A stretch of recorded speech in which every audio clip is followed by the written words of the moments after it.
So I've just come from the 88th plenary meeting of the Plant Protection Products and Residues panel, and this was an open meeting, and it was an exceptional meeting for us because it was the first time that we've had the whole meeting web streamed, and so this has been channeled to observers. I'd just like to point to two of the items of business which raised great interest, and these were items which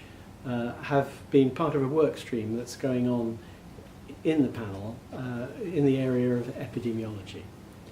The first of these, led by Suzanne Hugard-Benekou, is an opinion which has already been adopted,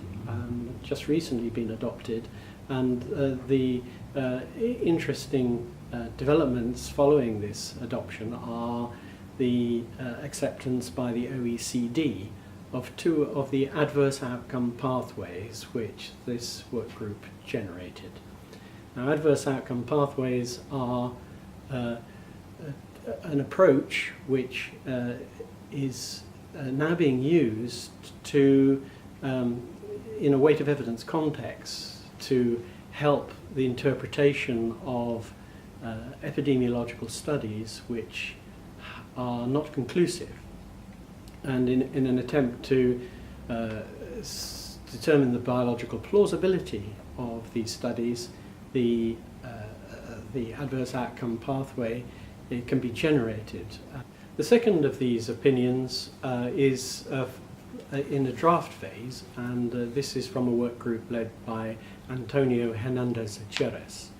And the aim here was to identify weaknesses in published epidemiological studies, and following that to generate recommendations for how these studies can be improved in future to support risk assessment specifically. Amongst those things the panel does, a number are concerned with ecotoxicology, and in the agenda we had one very interesting piece of work. This is from a group looking at the environmental risk assessment which concerns the Amphibians and Reptiles group. This piece of work is led by Robert Smith and is now at the stage where the draft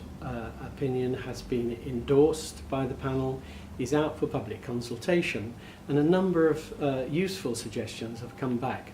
from the people who have commented on this draft, and this is hoped will lead to better environmental protection for two groups of vertebrates which are in great decline across Europe.